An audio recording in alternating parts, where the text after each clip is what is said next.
ఓం శ్రీ గురుభ్యో నమ. హరి ఓం. శ్రుతిస్మృతిపురాణానామాలయం కరుణాలయం నమామి భగవత్పాద శంకరం లోకశంకరం. ఓం సహనావవతు సహనౌ భునక్తు సహ వీర్యంకరవావహై తేజస్వినావధీతమస్తు మా విద్విషావహై. ఓం శాంతి శాంతి శాంతి.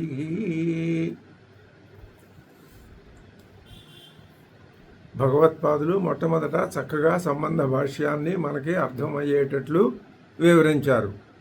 ఈ సంబంధ భాష్యం లేకపోతే కఠోపనిషత్తు యొక్క హృదయం మనకు అర్థం కాదు. ఆ ఉపనిషత్ అనే శబ్ద అర్థాన్ని నిర్వచించబడటం వలననే ఈ ఉపనిషత్తు ఏం చెయ్యబోతున్నదో, మనకి ఏ లాభం కలగబోతున్నదో మనకు అర్థమైంది. అది ఇప్పుడు శంకర భగవత్పాదులు తమ యొక్క సంబంధ భాష్యం చేత మనకి చేసినటువంటి మహోపకారం. ఇంకా ఇప్పుడు ఉపనిషత్తు ప్రారంభం అవుతున్నది, చూద్దాం. ఓం ఉషన్హ వై వాజశ్రవసః సర్వవేద సందదౌ తస్య హ నచికేతా నామ పుత్ర ఆసా. దీనికి భగవత్పాదుల భాష్యం. భగవత్పాదుల భాష్యం ఎలా ఉంటుంది అంటే, మూలంలో ఉన్న ప్రతి మాట అదే వరుసలో తీసుకుంటారు, దానికి అర్థం చెప్తారు. వివరణ కావలసి వస్తే వివరించి చెప్తారు. వివరణ ఒక మాటలో కావచ్చు, ఒక 2-3 మాటల్లో కావచ్చు, ఒక వాక్యంలో కావచ్చు. అందులో విశేషార్థాలు ఏమైనా ఉంటే చెప్తారు, తర్వాత మళ్ళీ రెండో మాట కడతారు. ఈ విధంగా ప్రతి మంత్రవర్ణానికి భాష్యాన్ని పూర్తి చేస్తారు, ప్రతి మాటకి అర్థం చెప్తారు. ఇందువలన ఈ పద్ధతి తెలుసుకున్నందువలన మనకి భాష్యాన్ని చదివి అర్థం చేసుకోవటం చాలా సుకరం అవుతుంది. ఓం ఉషన్హ వై వాజస్రవసః సర్వవేద సందదౌ. ఇందులో హ వై అని 2 అవ్యయాలు ఉన్నాయి. అంటే ఇవి హ అంటే అలాగట అని, వై అంటే ఇలా ఉన్నదట అని కూడా అర్థం. ఏం చెప్తున్నారు? తత్ర ఆఖ్యాయిక విద్యాస్తుత్యర్థ. మొట్టమొదటి అసలు ఆ మహానుభావుడు కథ మొదలెట్టక ముందు కథ సంగతి చెప్తున్నాడు. ఇంతకుముందు కథ ఆఖ్యాయిక ఎందుకు చెప్పారో చెప్పాడు. మళ్ళీ ఆఖ్యాయిక విద్యాస్తుత్యర్థ. మీరు కథ కోసమే అనుకుని కథలో పడి ఆనందించేసి అయిపోయింది కథ అని ఇంటికి వెళ్ళిపోవటం లాగా అది కాదు కథ యొక్క ఉద్దేశం. కథ ఎందుకు చెప్తున్నారు అంటే ఆఖ్యాయిక విద్యాస్తుత్యర్థ. విద్యని స్తుతించాలి, విద్య యొక్క గొప్పతనాన్ని నీకు అర్థమయ్యేటట్టు చెప్పటం కోసం కథ. విద్య అంటే ఏ విద్య చెప్పారుగా, ఆత్మవిద్య, బ్రహ్మ విద్య అని. దాన్ని ఆ ధాతువు యొక్క 3 అర్థాల చేత కూడా నిరూపించి చూపించారుగా. కాబట్టి ఇప్పుడు ఆ విద్యని నువ్వు ప్రశంసించి నీ హృద్గతం చేసుకోవటానికి, నీ సొంతం చేసుకోవటానికి ఇప్పుడు ఒక కథ చెప్పబడుతున్నది. మొట్టమొదటి మాట తీసుకున్నారు ఉషన్. ఉషన్ అంటే కామయమాన, కోరుచున్న వాడై. హ వై 2 ఉన్నాయి అక్కడ. ఉషన్ హ వై, హ వై ఇది వృత్తార్థస్మరణార్థౌ నిపాతౌ. వృత్త అర్థస్మరణం, వృత్త ఉన్నటువంటి అర్థమును స్మరణం గుర్తుకు చేసుకోవటం. ఇది మనం లోకంలో అనుకుంటూ ఉంటాం, ఒకప్పుడు ఇలా జరిగిందిట, ఇలా అయిందిట, ఇంకా కూడా అనుకుంటాం అనగా ఒకప్పుడు అని. అలాగా హ వై జరిగిన కథని గుర్తుకు చేసుకోవటం కోసం అవి నిపాతములు అంటారు. ఉషన్హ వై వాజస్రవసః. వాజస్రవసః, వాజస్రవసుడు అనేటటువంటి ఒక ఆయన. ఆ వాజస్రవసుడు అనే మాటకి అర్థం చెప్తున్నారు భగవత్పాదులు. అద్భుతమైన విషయం. వాజం అన్నం, వాజం అంటే అన్నము అని అర్థమట. అయితే తద్దానాది నిమిత్తం శ్రవ. వాజం అంటే అన్నం అన్నారు, బాగుందంటే శ్రవ అంటే యశ, కీర్తి. అన్నము కీర్తి, ఈ రెండు మాటలకి సంబంధం ఎలా కుదురుతుందండి? ఎలా కుదురుతుందే ఉంది? అన్నం దానం చేయటం వల్ల మనిషికి కీర్తి కలుగుతుంది. ఆధునిక కాలంలో డొక్కా సీతమ్మ గారి పేరు మనం విన్నాం, అనేక మంది అన్నదాతల పేర్లు విన్నాం. అందుకే ఎక్కడైనా మనం భోజనం చేస్తే ఆ భోజనం పెట్టిన దాతకి శుభం కలగాలని అన్నదాత సుఖీభవ అనే మాట అప్రయత్నంగా అందరూ అంటూ ఉంటారు. కాబట్టి వాజం అన్నం, శ్రవ కీర్తికి, యశ ఎవరికి, దేని తద్దానాది నిమిత్తం శ్రవ. ఆ అన్నాన్ని దానం చేయటం వలన వచ్చిన కీర్తి ఏదైతే ఉన్నదో, అది ఎవరికైతే ఉన్నదో సహా ఆయన వాజశ్రవ. అందుకని ఆయన పెద్ద గొప్ప అన్నదాత, ఆయనకి ఆ పేరు వచ్చింది. ఆయన పేరు వాజశ్రవుడు. రూఢితోవా, అలా కాదండి, మేము దానికి వ్యుత్పత్త్యర్థం పెట్టి లోకంలో జనం ఆయన తల్లిదండ్రులు ఏం పేరు పెట్టారో మనకు తెలియదు, ఆయన్ని మాత్రం లోకంలో జనం ఏమన్నారు ఇప్పుడు, ప్రకాశం పంతులు గారిని ఆంధ్రకేసరి అనే పేరుతోటే పిలుస్తున్నారు ఈనాటికి కూడా. ఇది రూఢిత, ఆయనకి ప్రకాశం గారు అని పేరు. కానీ లోక ప్రసిద్ధి ఆయనకి ఆంధ్రకేసరి అని పేరు కదా. అలాగే ఈయన్ని లోకులంతా చూసి ఏమన్నారంటే వాజశ్రవుడు అన్నారు. అన్నం దానం చేయటం వల్ల కీర్తి వచ్చిన వాడు అన్నారు. లేదు, అది కాకపోయినా శంకర భగవత్పాదుల దగ్గర ఒక కొంటె కోణంగి లక్షణం కూడా ఉంది, ఒక చిన్న చమత్కారం హాస్య లక్షణం కూడా ఉంది. ఎందుకండి పాపం ఆయనకి ఇది ఇప్పుడు మనసులో తోస్తున్న ఆలోచన. ఎందుకండి మీరు చక్కటి భగవత్పాదుల వారు మంచి ఉత్పత్తి అర్థం చెప్పారండి. ఎవరైనా సరే ఎదటి మనిషిలో ఉన్నటువంటి మంచితనం గోరంత ఉంటే దాన్ని కొండంత చేసి చెప్పటం అన్నది అది శ్రీరాముడి లక్షణం అని రామాయణంలో చెప్పారు కదా. మరి దాన్ని ఇప్పుడు పెద్దలు చాలామంది అనుసరిస్తూ ఉంటారు కదా, ఆ లక్షణాన్ని కలిగి ఉంటారు కదా. మీరు వాజశ్రవుడని మంచి అర్థం వచ్చేట అర్థం చెప్పారు, ఇంకా అందరితో ఆపేయండి, ఆ కీర్తి ఆయనకి దక్కనివ్వండి. మళ్ళీ ఎందుకు మీరు ఇంకొక రకంగా ఆలోచిస్తున్నారు? ఏం ఆలోచించారంటారా? రూఢితోవా, వాళ్ళ అమ్మా నాన్న ఆ పేరే పెట్టారు. ఇలాంటి ఈ నామసార్థక్యాలు ఇవి మనకు లోకంలో అనేకం తెలుసు, మనం ఉదాహరణలు చెప్పుకోనక్కర్లేదు. ఏమని పేరు పెట్టాడు? వాజశ్రవుడు అని పేరు పెట్టారు అని. ఆ వచ్చిన పేరుగా అన్నదానం వలన వచ్చిన పేరు కాస్త ఒక్క మాటలో మళ్ళీ భగవత్పాదులు తీసేశారు. ఎందుకండి అలా తీసేశారు? నువ్వే ఆలోచించుకో. ఎందుకో? ఆయన అంత యజ్ఞం చేసినా ఆ కీర్తి నిలుపుకోవడానికి తగినంత 100కి 100 అర్హత ఆయనకి లేదు. నిజం ఆలోచించాలి మనం. భగవత్పాదులు ఆ మాట చెప్పలా, వ్యంగ్యం సూచించారు. గట్టిగా అడిగితే వెళ్ళి భగవత్పాదులను ఏమయ్యా ఏంటి ఇలా చెప్పావు, నేను చెప్పానా, నువ్వు ఆలోచించుకున్నావు, నువ్వెవరు ఆలోచించుకోమన్నారు అని ఆయన తప్పుకొని వెళ్ళిపోవచ్చు. మనం ఆలోచించుకోండి, మన ఎవరు తిట్టేది కొట్టేది, మనకేం భయం? ఏమిటి చెప్పుకుంటున్నావు? రాబోయే కథలో కొడుకి కొన్నంతటి చిత్తశుద్ధి తండ్రికి లేదు అనే తండ్రి యొక్క ఆ స్వభావంలో చిన్న దోషం ఉంది. దాన్ని ఇలా గమ్మత్తుగా చెప్పారు శంకర భగవత్పాదులు. బాగుంది. ఆ రూఢితోవా తల్లిదండ్రులు పెట్టిన పేరే కావచ్చు. సరే, తస్య అంటే సహా వాజశ్రవ, తస్య వాజశ్రవస్య, వాజశ్రవస్య అనకూడదు, రామస్య అన్నట్టు. ఇది సకారాంత శబ్దం కాబట్టి వాజశ్రవస, ఆ వాజశ్రవసుని యొక్క అది అనే అర్థం.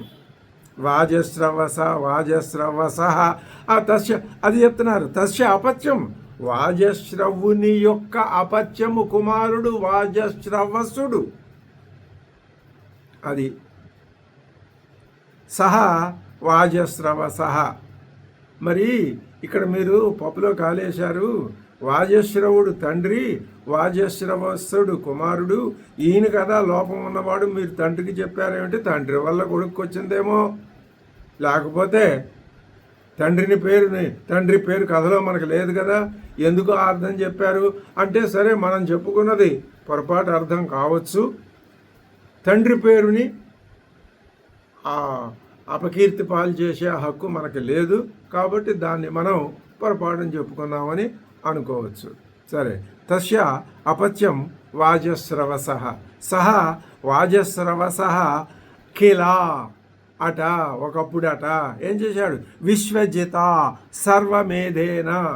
సర్వమేధం అనే విశ్వజిత్ అనే పేరు గల విశ్వజిత్ అంటే విశ్వజిత్ యాగము యొక్క ఫలమును ఉషన్హవై అంటే కామయమాన, అది మొట్టమొదటికి వెళ్ళాలి, కోరుచున్నవాడై సర్వమేధేన సర్వమును దక్షిణగా ఇచ్చే ఆ విశ్వజిత్ యాగము సర్వమేధం, ఉన్నదంతా దానం ఇచ్చేయాలంతే. అటువంటి సర్వమేధేన విశ్వజిత, సర్వస్వాన్ని దానం చెయ్యవలసి ఉన్నటువంటి విశ్వజిత్ యాగమును ఈజే, ఆ యాగమును చేసెను. ఎందుకు? తత్ఫలం కామయమాన, ఆ ఫలితాన్ని కోరుకున్నవాడై. ఈ అర్థం ఎక్కడ చెప్పారండి? మొట్టమొదటి చెప్పారుగా, ఉషన్ హవై, ఉషన్ కోరుకున్నవాడై అని చెప్పారు కదా. సరే, సహా తస్మిన్ క్రతౌ సర్వవేదసం దదౌ సర్వవేదసం. దానికి రెండు మాటలు అక్కడ చేరుస్తున్నారు భగవత్పాదులు. సహా వాజశ్రవసః తస్మిన్, ఆ యజ్ఞంలో సర్వవేదసం అంటే సర్వస్వం ధనం, సర్వస్వమైన వేదసం ధనమును దదౌ దత్తవాన్, ఆయన దగ్గరున్న ధనమంతా దానం చేసేసాడు. తస్య ఆ వాజశ్రవసుని యొక్క యజమానస్య, ఆ యజమానికి హా అట ఉండేనట. ఎవరు? నచికేతాహ నామ పుత్ర కిల ఆశా బభూవ. ఆయనకు నచికేతుడనే పుత్రుడు ఉన్నాడు. వాజశ్రవుడు, వాజశ్రవసుడు, నచికేతుడు, ముగ్గురు చెప్పారు ఈ శ్లోకంలో. ఓం ఉషన్హవై వాజశ్రవసః సర్వవేద సందదౌ తస్య హ నచికేతాః నామ పుత్రః ఆశా. ఇప్పుడు మనం రెండో మంత్రవర్ణంలోకి వెళ్ళాలి. తగుం హ కుమారగుం సంతం దక్షిణాసు నీయమానాసు శ్రద్ధా వివేశ సోమన్యత. తస్య నచికేత నామ పుత్రాస అన్నారు కదా. తగుం హ కుమారగుం సంతం దక్షిణాసు నీయమానాసు శ్రద్ధ ఆవివేశ సో అమన్యత, సహ అమన్యత. తం కుమారం, ఆ పూర్ణబిందువుకు ముందు గకారం ఉచ్చరించడం వేదం యొక్క ధర్మం. తగుం హ కుమారగుం, కుమారగుం అంటే కుమారం, తగుం అంటే తం కుమారం సంతం. తం అంటే ఆ నచికేతుడు కుమారం సంతం, పిల్లవాడుగా ఉండగానే, పెద్దవాడైన తర్వాత కాదట, పిల్లవాడుగా ఉండగానే. ఇది ముఖ్యమైన విషయం, గమనించాలి మనం. ఉండగానే శ్రద్ధ ఆవివేశ, అతడు బాలుడే అయినప్పటికీ మంచి శ్రద్ధ ఉన్నది ఆయనకి. ఏమిటా శ్రద్ధ అంటే? శ్రద్ధ అంటే ఏ విధమైనటువంటి దృష్టి అటు ఇటు పోకుండా తాను ఏ పని చేస్తున్నాడో ఆ పని మీదనే దృష్టి నిలపటం, ఏకాగ్రత నిలపటం అన్నది శ్రద్ధకి గుర్తు. అద్భుతమైన విషయం శ్రద్ధ అనే మాట. అసలు వేదమే చెప్పింది. అంటే నచికేతుడిలో శ్రద్ధ అనే లక్షణం ఎప్పటి నుంచి ఉంది? బాల్యం నుంచి ఉన్నది. శ్రద్ధ అంటే ఏమిటి? తాను చేస్తున్న పనిని ఏకాగ్రతతో చేయటం, అన్యచిత్తంతో కాదు, అనన్యచిత్తంతో చేయటం. అది ఎలా తెలుసు? మీకు ఎలా చెప్పగలరు? భవిష్యత్తులో మనకు తెలుస్తుంది. ఆయన యమదేవుడు చెప్పినటువంటి తత్వాన్ని అంతటినీ కూడా అద్భుతంగా 5 ఏళ్ల పిల్లవాడు అర్థం చేసుకున్నాడు. మనకు 60, 70, 80 వచ్చినా మనం అర్థం చేసుకోలేకపోతున్నాం. అర్థం చేసుకున్నది కాసేపు 5 నిమిషాలు ఆగితే నిలవదు. ఏ కొద్దిగా నిలిచినా అది సమయానికి గుర్తురాదు. సమయానికి గుర్తు వచ్చినా దాంట్లో మరుపు ఎక్కువ. ఇవన్నీ కలిపి ఒక్క క్షణంలో ఎగిరిపోయి మళ్ళీ జీవలక్షణాలు ప్రస్ఫుటంగా మాటల్లో, చేతల్లో, అహంభావంలో, కోపంలో, ఇలాంటి వాటిల్లో కనపడుతూనే ఉంటుంది. దీని అంతటికీ మూల కారణం శ్రద్ధ లేకపోవటం. దేని మీద శ్రద్ధ లేకపోవటం? చేసే పని మీద. ఇప్పుడు మనం చేసే పని ఏమిటి? ఉపనిషత్తు అధ్యయనం. మన శ్రద్ధ దేని మీద ఉండాలని? నచికేతుడు చిన్న పిల్లవాడు, కుమారకం సంతం, ఆయన బాలుడుగా ఉండంగానే శ్రద్ధాగుణాన్ని ప్రదర్శించాడు. అందుకు కఠోపనిషత్తు మనం చదవాలి. ఉపనిషత్తు ఇదేమైనా సామాన్య 1వ తరగతి 2వ తరగతి వాచకమా? దీనికంటే మించినటువంటి గ్రంథం కాదు, వేద భాగమే లేదు. వేదానికి అంతటికీ ఇది చివరుంది. ఇంకా దీనికి మించింది లేదు. ప్రకృతినంతా మించి పరమాత్మ ఉన్నాడు. పరమాత్మను మించింది లేదు. అంటే ఆ పరమాత్మ, ఈ వేదాంతం, ఈ రెండు ఒకటే. బ్రహ్మవిత్తు బ్రహ్మైవ భవతి. బ్రహ్మ గురించి తెలుసుకున్నవాడు బ్రహ్మే అవుతాడు. ఇప్పుడు నచికేతుడు పరమాత్మ ఒకటే. అది మనం ఆలోచించవలసిన విధానం. ఆయన ఏం చేశాడు? శ్రద్ధ ఆవివేశ. ఆయనకి శ్రద్ధ కలిగి దక్షిణాసు నియమానాసు స్వహ అమన్యత. ఆయన దక్షిణలు తీసుకుపోతున్నారు. జనం వచ్చి ఆ వాజేశ్రవసుడు ఆజ్ఞాపించాడు కదా, అందుకని తీసుకెళ్ళి ఒక్కొక్క దక్షిణ అక్కడ పెట్టడం. అదేమో ఆయనేమో ఒక సద్బ్రాహ్మణుడికి దానం చేయటం. అలా దానం అనే యజ్ఞం జరిగిపోతోంది. ఆయన ఏం చేశాడు? అలా తీసుకుని వెళ్ళి అక్కడ ఇవి పెడుతూ ఉండగా చూసి ఏం చేశాడు? సహా అమన్యత. ఆయన అనుకున్నాడు. ఇప్పుడు భాష్యం చెప్తున్నారు శంకర భగవత్పాదులు. తం హ నచికేతసం. హ అంటే అలాగట. ఏమిటి అలాగట? తం నచికేతసం. తం అంటే నచికేతసం అని అర్థం. కుమారం అంటే ప్రథమ వయసం. అంటే జీవితంలో మొదటి అధ్యాయం, బాల్యంలో ఉన్నవాడుగా, సంతం ఉండగానే, అప్రాప్త జనన శక్తిం బాలం ఏవ శ్రద్ధ ఆస్తిక్య బుద్ధికి పితు హితకామ ప్రయుక్త ఆవివేశ ప్రవిష్టవతి. అది ఆయన అప్రాప్త జనన శక్తి గలవాడు. ఇదేదో వివరించాడు. ఆయన అంటే ఇంకా యౌవనం రాలేదని. అటువంటి బాలం ఏవా, ఏదో వివరించడం కాదు, ఆ రకమైన జనన శక్తి వస్తేనే మానవుడిలో సర్వతోముఖ వికాసం కనపడుతుంది. ఈ శ్రద్ధ, మంచి లక్షణాలు రావలసిన జాతకం ఉంటే అవి వచ్చే సమయం అదే. బాల్యంలో ఇంకా ఏ శక్తులు వికసించవు కదూ. అందుకని ఆ మాట శంకర భగవత్పాదులు అప్రాప్త జనన శక్తిం బాలం ఏవా, బాలుడుగా ఉండగానే శ్రద్ధ ఆస్తిక్య బుద్ధికి. ఇది వివరం. శ్రద్ధ అంటే ఆస్తిక్య బుద్ధి, ఏకాగ్రమైన దృష్టి.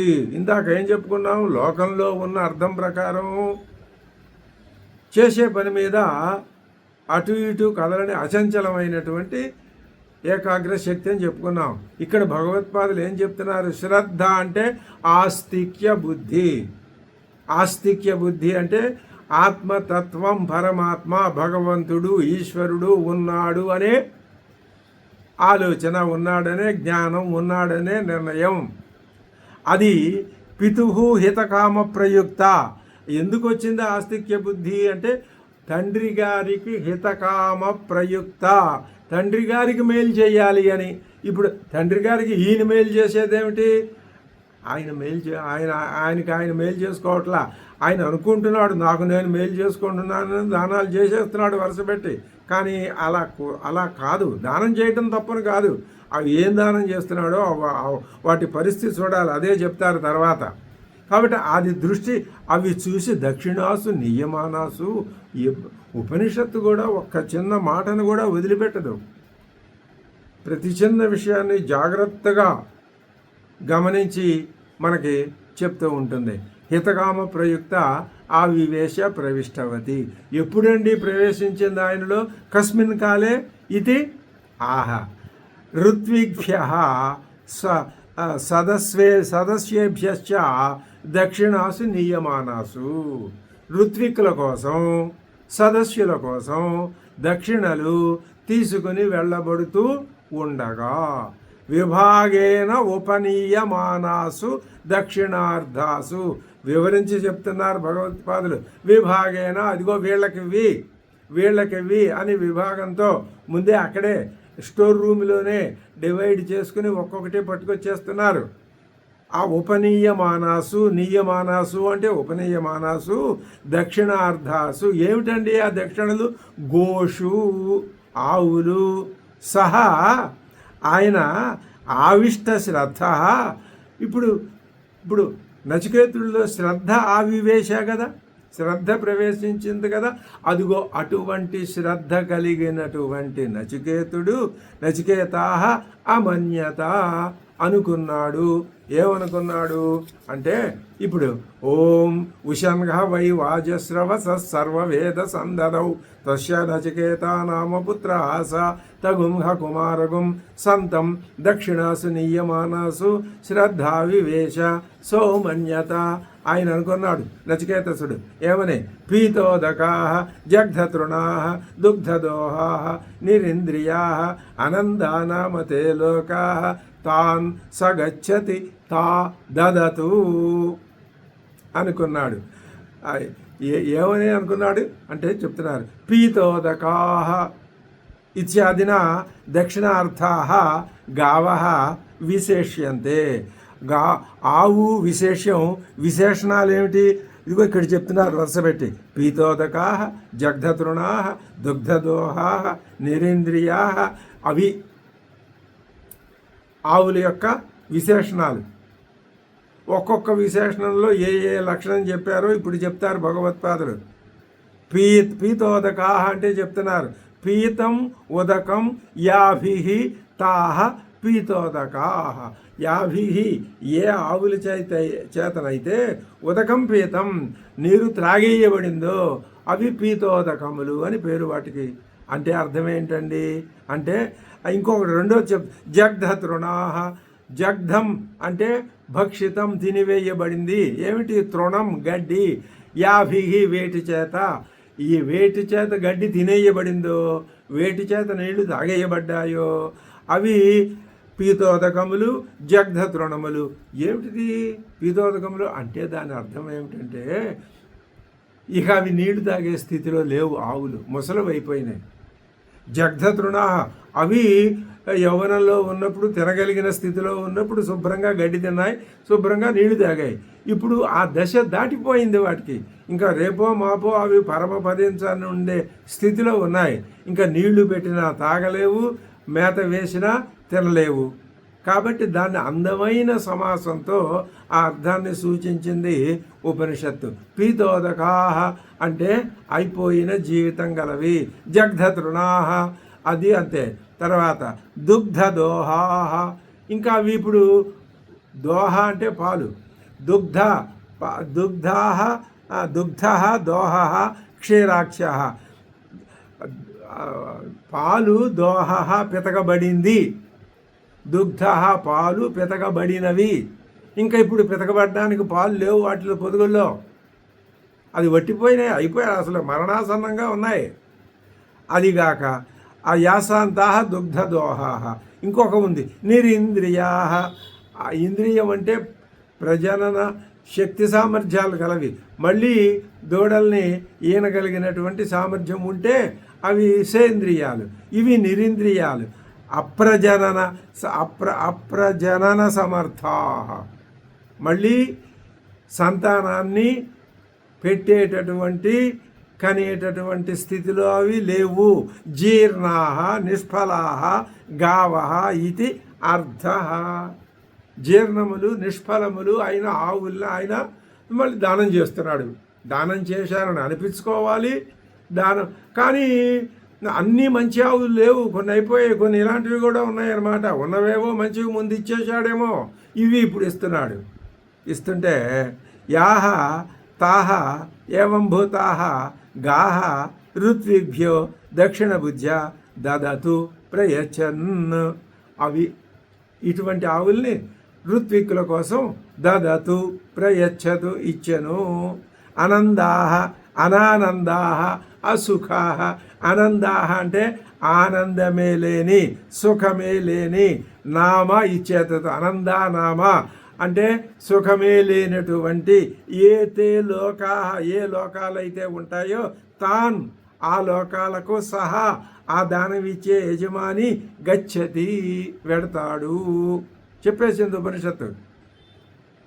ఇటువంటి దానాలు ఇచ్చినందువల్ల పుణ్యం దక్కకపోగా, ఆనందం కలగకపోగా ఆనందం లేని లోకాల్లోకి వెడతాడు. ఆనందం లేని లోకాలంటే అజ్ఞానంతో కూడిన లోకాలు, మిథ్యాలోకాలు, అనాత్మలోకాలు, జనన మరణ యుతములైన లోకాలు.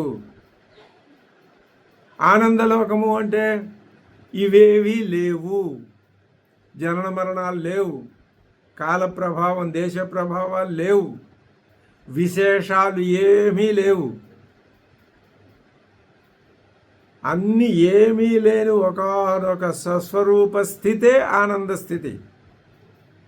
ఇక్కడ ఇంకొక మాట కూడా చెప్తున్నారు, స్వస్వరూప. ఈ స్వస్వరూప అనే మాట మనం ఈశావాస్యం చదివి కేనోపనిషత్తు చదివి స్వంతం చేసుకున్నాం. ఆ స్వస్వరూప అనే మాట మన అనుభవంలోంచి జారిపోకూడదు, జారిపోవడానికి వీల్లేదు కూడా. దాని నిత్యం మననం చేసుకోవాలి మనం. ఆనందలోకాలంటే స్వస్వరూపలోకాలే. ఈ దానం చేసిన ఆయన అనందానామతే లోకాః తాన్ సగచ్చతి స్థా దదతు, అటువంటి దానాలు ఇస్తున్నాడు. పీతోదకాః జగ్ధతృణాః దుగ్ధదోహాః నిరింద్రియాః అనందానామతే లోకాః తాన్ సహ గచ్చతి తా దదతు, వాటిని ఈయన ఇస్తున్నాడు అని. తదేవం క్రత్వ సంపత్తి నిమిత్తం పితుః అనిష్టం ఫలం మయా పుత్రేణ సతా నివారణీయం. మయా పుత్రేణ సతా, నేను పుత్రుడుగా ఉన్నాను కాబట్టి, మరి నేను కొడుకు నుండి మా తండ్రికి ఏం ప్రయోజనం? నేను కొడుకుగా ఉన్నాను కాబట్టి ఇటువంటి అనందానామలోకాల్లోకి వెళ్ళటం అనే ఆ అనిష్టాన్ని నేను నివారించాలి మా తండ్రికి. అది నచికేతసుడి సదుద్దేశం. తతు ఏవం, ఈ ప్రకారంగా క్రతు అసంపత్తి నిమిత్తం. ఈ క్రతువు ఏమవుతోంది ఇప్పుడు? విశ్వజిత్ యాగం, అదే చెప్పారు కదా, విశ్వజిత్ యాగం. దానికి ఏం పేరు? సర్వవేదసం దదౌ అని, సర్వవేదసం విశ్వజిత్ యాగం. అది ఏమవుతోంది ఇప్పుడు? అసంపత్తి నిమిత్తం, అనిష్టమైన ఫలాలను ఇవ్వటానికి సిద్ధమైంది. ఎవరికి? పితుః. అనిష్టం ఫలం మయా పుత్రేణ సతా నివారణీయం. నేను మా తండ్రి గారికి ఆ అనిష్ట ఫలాన్ని నివారింప చెయ్యాలి. ఇష్టఫలం వస్తే మంచిదే, సరే రాకపోయినా పర్వాలేదు, నష్టం లేదు. కానీ అనిష్ట ఫలం వస్తే అంటే మంచికి పోతే చెడు ఎదురు రావటం అంటే ఇదే జరుగుతుంది. ఆత్మదానేనాపి కృత సంపత్తిం కృత్వా ఇచ్చేవం మత్వా అని అనుకున్నాడు. పితరం ఉపగమ్య. ఏమైనా సరే ఆత్మదానం కృత్వాపి, నన్ను నేను ఆత్మ ప్రదానం చేసుకునైనా సరే ఈ క్రతు సంపత్తిం కృత్వా, క్రతువు సంపత్తికరం అయ్యేటట్లు నేను చేయాలి. అది ఇప్పుడు అసంపత్తికరం అయిపోతుంది. అలా కాకుండా నేను చెయ్యాలి. అవసరమైతే నేను మరణించాలి. మూలం పడుతోంది. ఆ తండ్రి అసలు ఈ నచికేతుడి మనస్సులో, అలాంటి మహానుభావుల మనస్సులో ఆలోచన ఏది వచ్చినా అది యథార్థమే అవుతుంది. ఏమనుకున్నాడు ఆయన? నన్ను నేను బలిదానం చేసుకున్నా సరే, అంటే నా ప్రాణత్యాగం చేసి అయినా సరే, ప్రాణత్యాగం ఎందుకయ్యా, నువ్వు తండ్రిని గట్టిగా ఆపచ్చు, ఇలా చేయొచ్చు అలా చేయొచ్చు కాదు, దానికి పద్ధతి ఉంది, తండ్రిని ఎదిరించకూడదు కదా. అందుకని ఆయన ఏం చేశాడు? పితరం ఉపగమ్య అంటున్నాడు. ఏమని? సహోవాచ పితరం తత కస్మై మాం దాస్యసీతి ద్వితీయం తృతీయం తగుం హోవాచ మృత్యవే త్వా దదామీతి. 5-6 సంవత్సరాల వయస్సు కలిగిన వాడైనా ఆయన బ్రహ్మ తేజస్సుని పొందటానికి సిద్ధంగా ఉన్నాడు. అసలు ఆయన బ్రహ్మస్వరూపుడే, గతంలో కూడా పూర్వం కూడా. ఇప్పుడు మళ్ళీ ఆ బ్రహ్మస్వరూపం పొందబోతున్నాడు. కాబట్టి ఆయన మాట యథార్థం అవుతుంది, ఆలోచన కూడా యథార్థం అవుతుంది. ఏమని అడుగుతున్నాడు? ఆయనకి ఏం చేస్తే తండ్రి గారు ఈ విధంగా ఆయనలో తాను అనుకున్నటువంటి విధానం కనిపిస్తుందో అది నచికేతుడికి తెలిసినట్లే కనిపిస్తోంది. ఉపనిషత్తు అదే విధంగా చెప్తోంది. సహ ఉవాచ, సహ ఆ నచికేతుడు హా చెప్పాడట. ఏం చేశాడో తెలుసా మీకు? ఉవాచ చెప్పాడు. ఎవరికి? పితరం తండ్రి గారితో. ఏమని? తత అంటే అది సంబోధన అన్నమాట. హే తత అంటే హే తాత, ఓ తండ్రి. కస్మై మాం దాస్యసీతి, కస్మై అంటే ఎవరికి? ఋత్విగ్ విశేషాయ, ఏ ఋత్విక్కు గారికి, ఏ గొప్ప ఋత్విక్కు గారికి దక్షిణార్థం దక్షిణగా మాం దాస్యసి ప్రయచ్చేసి. అసలు నిజానికి ఆ వాజశ్రవసుడికి కుమారుణ్ణి దానం ఇయ్యాలనే ఆలోచన లేదు, ఈయన కలిగిస్తున్నాడు. ఎంత అద్భుతమైన ఆలోచన! నువ్వు ఆవుల్ని ఇస్తున్నావు, అవి కుంటివి గుడ్డివి చచ్చిపోవటానికి సిద్ధంగా ఉన్నవి, అవి ఇస్తే పాపం, నీ పుణ్యం కూడా పోతుంది అని తండ్రికి చెప్తే తండ్రిని ఎదిరించినట్లు. మరి ఎలాగా చెప్పాలి? తన ప్రాణం పోయినా సరే, తనకి ఏమైనా సరే తండ్రికి ఆ అనిష్టం రాకూడదు. అది నచికేత నామ కుమార ఆశ అని ఉన్నాడట. అది మరి నచికేతుడు ఉండటం వలన ప్రయోజనం అని చెప్తున్నాడు. అంటే ఎవరికి ఇస్తావు? ఇది ఏతతు ఏవం ఉక్తేనా, ఈ విధంగా చెప్పబడగా పిత్ర ఉపేక్ష్యమాణ అపి, ఆయన పట్టించుకోవాలా. ఆ పిల్లవాడు 5 ఏళ్ళవాడు వాడేమిట్లే, వాణి దానం చేయటం ఏమి, నేను పెద్ద గొప్ప యజ్ఞంలో నిమగ్నమైపోతే అని ఆయన పట్టించుకోకపోతే, ఏవం ముక్తేన పిత్ర ఉపేక్ష్యమాణ అపి ద్వితీయం తృతీయం అపి. ఈ మొదటిసారి అన్నాడు, రెండోసారి అన్నాడు తత మాం కస్మై దాస్యసి, తత మా కాసేపు ఆగి చూసి ఏ నాన్న నన్ను ఎవరికి ఇస్తావు? కాసేపు చూశాడు, ఏ నాన్న వినపడలేదా నీకు? నేనే అడుగుతున్నాను, నన్ను ఎవరికి ఇస్తున్నావు అని ఈ మూడోసారి ఇంకొంచెం సౌండ్ పెంచి గట్టిగా అడిగాడేమో. ఏం చేశాడో ఆయనకి కస్మై మాం దాస్యసి ఇది నా అయం కుమార స్వభావ ఇది క్రుద్ధ. అదేంటి పిల్లవాడు నన్ను అడుగుతా, నన్ను ఇస్తున్నావు, ఇది కుమార స్వభావం కాదే, పిల్లలు ఇలా అడగకూడదు కదా అని పితా తం పుత్రం కిల ఉవాచ. అప్పుడు తండ్రి కుమారుడితో అంటున్నాడు, మృత్యవే వైవస్వతాయ త్వాం దదామి ఇది ద్వితీయం తృతీయం తగుం హోవాచ మృత్యవే త్వా దదామి ఇది, త్వా నిన్ను, మృత్యవే దదామి మృత్యుదేవతకి ఇస్తాను పోరా అన్నాడు ఆయన. నచికేతసుడు కోరుకున్నది కూడా అదే. అది ఆ అర్థాన్ని శంకర భగవత్పాదులు ఆయన ఆత్మ ప్రధానేనాపి తనని తండ్రి స్వభావం పూర్తిగా తెలుసు నచికేతుడికి. కొంచెం విసిగిస్తే ఆయన కోపం వస్తుందని తెలుసు. కోపం వస్తే లోకంలో అంటే చంపేస్తాను నిన్ను ఇంకోసారి ఆ మాట అన్నావంటే అంటాడు. నిజంగా చంపుతాడా పాపం?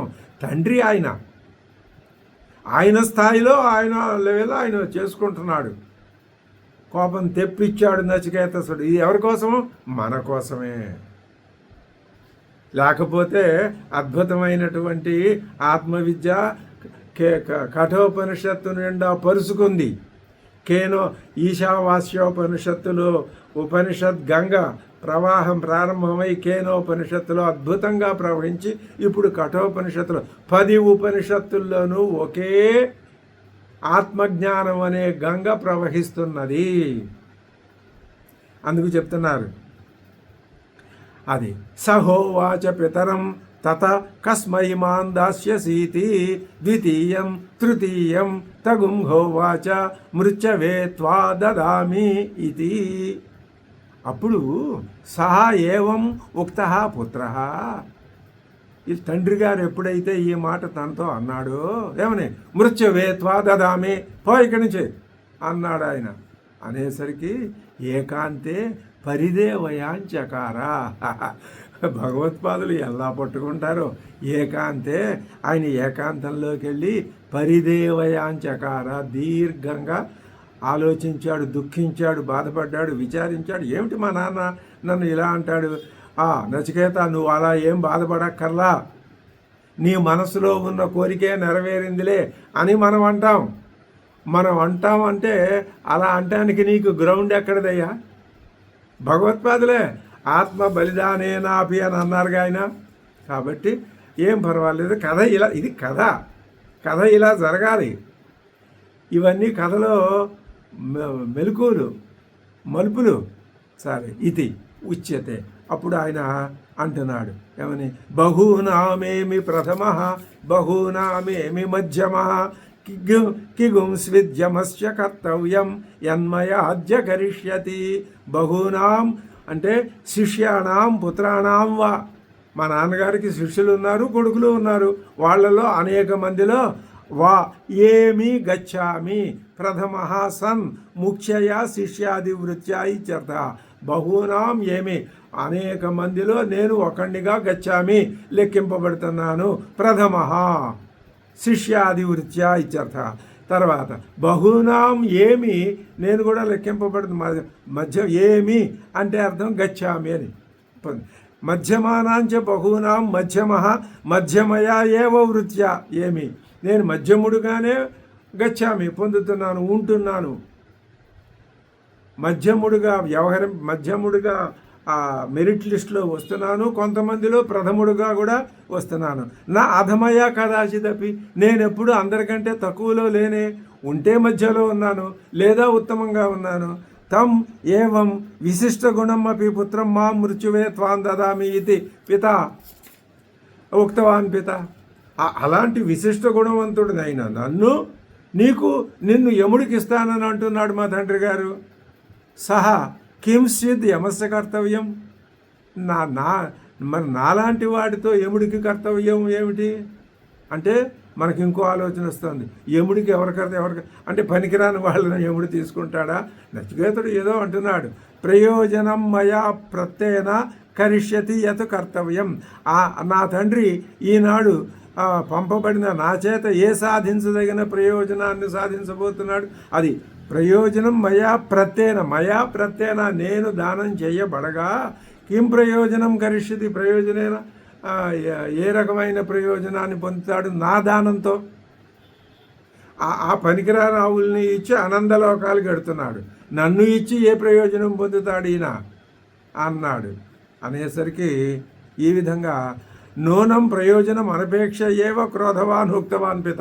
పాపం తండ్రి గారు అసలు ఈ ప్రయోజనం ఆయనకు ఆ దృష్టే లేదు, ఉన్నే అనేశాడు. అయితే తదాపి తత్ పితుహు వచో మృషామాభూత్ అన్నాడు. కాబట్టి తండ్రి గారి మాట అబద్ధం కాకూడదు. ఇది ఏవం మత్వా అని అనుకొని పరిదేవనాపూర్వకం అంటే దీర్ఘంగా ఆలోచించి ఆహా పితరం శోకావిష్టం కిం మయా ఉక్తం అంటే అంటున్నాడు తండ్రి శోకముచే ఆవేశించబడి ఉండెను, నేను ఎటువంటి వచనం నా చేత ఎటువంటి వచనం పలకబడింది, నేనేమన్నాను మా తండ్రి కోపం వచ్చింది అని ఇంకా ఒక మాట కూడా అంటున్నాడు. అనుపశ్య యథా పూర్వే ప్రతిపశ్య తథా పరే సస్యమివ మత్స్య పచ్యతే సస్యమివ ఆజాయతే పునః. అది ఈ మంత్రవర్ణం యొక్క అర్థాన్ని మనం తర్వాత పరిశీలిద్దాం. ఇంతవరకు ఇవి మంత్రవర్ణాలు ఒక్కసారి మనం ఓం ఉషన్హ వై వాజస్రవస సర్వవేద సందదౌ తస్య నచికేతా నామ పుత్ర ఆస. ఎందుకంటే ఉపనిషత్తు కఠోపనిషత్తు అది ఎంత హృద్గతం అయితే మనకి అంత ఈ శరీరగతమైనటువంటి కామక్రోధలోహాది ఆ దోషాలన్నీ పోతాయి, ఉపాసన వల్ల పోతాయి, కర్మకాండ వల్ల పోతాయి, ఉపనిషత్తుని బట్టినా చాలు పోతాయి.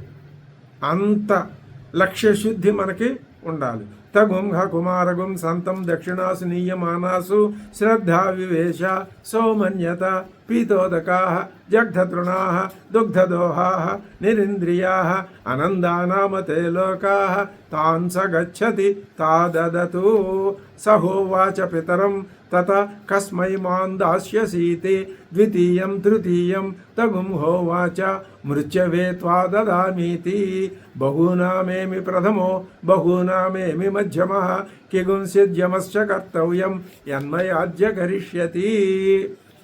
ఓం సహనావతు సహనౌ భునక్తు సహ వీర్యం కరవావహై తేజస్వినావధీతమస్తు మా విద్విషావహై. ఓం శాంతి శాంతి శాంతి.